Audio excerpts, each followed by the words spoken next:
తెనాలి ముత్యంశెట్టిపాలెంకు చెందిన మల్లీశ్వరి అనుమానాస్పదలో మృతి చెందింది. ఒంటరిగా టిఫిన్ బండి నడుపుకుంటూ జీవనం సాగించే ఆమె ఇంట్లో శవమైంది. ఇంట్లో సామాగ్రంతా చెల్లాచెదరుగా పడి ఉన్నాయి. బీరువాలో నగలు, నగదు నాయమయ్యాయని మృతురాలి కుమార్తె లక్ష్మి వన్ టౌన్ పోలీసులకు ఫిర్యాదు చేసింది. పోలీసులు కేసు నమోదు చేసుకుని దర్యాప్తు చేస్తున్నారు. రోజు హోటల్ తీసిద్ది, వాళ్ళు ఏంటో తీయలేదని చెప్పి జనాలు వచ్చి చూసి తలుపులు దగ్గరికి వెళ్లి తలుపులు తీసి చూస్తే మనిషి చనిపోయి ఉంది. భయంతో నాకు ఫోన్ కబురు చేశారు.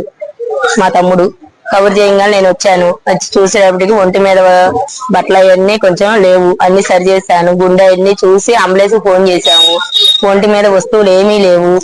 చెవులకి మెడలో తాడు, ఉంగరాలు, 2 జతల పట్టీలు అన్ని ఉంటాయి, ఏమీ లేవు. బీరువా తలుపులేమో తీసున్నాయి. ఏంటా అని నాకు భయం వేసింది. ఎమ్మటే మా వార్డు కౌన్సిలర్ ఫోన్ చేశాను. వచ్చి కొంచెం చూడండి అని వచ్చారు, చూశారు. పోలీసులకి ఫోన్ చేశారు. ఇవన్నీ జరిగినాయి. తలుపులేమో బయట గడి పెట్టింది. మేము ఇదే బజార్ లో కొంచెం చివరి ఉంటాము. మా అమ్మ 20 ఏళ్ళ నుంచి 25 ఏళ్ళ నుంచి ఏడే ఉంటుంది ఈ ఇంట్లోనే. ఎవరు ఉండరు, ఒక్కతే ఉంటది. మా అన్నయ్య వాళ్ళేమో వేరుగా ఉంటారు, మేము వేరుగా ఉంటాం. ఇది మెల్లో తాడు, సూత్రాలు 5 సెవిర్లు ఉంటాయి.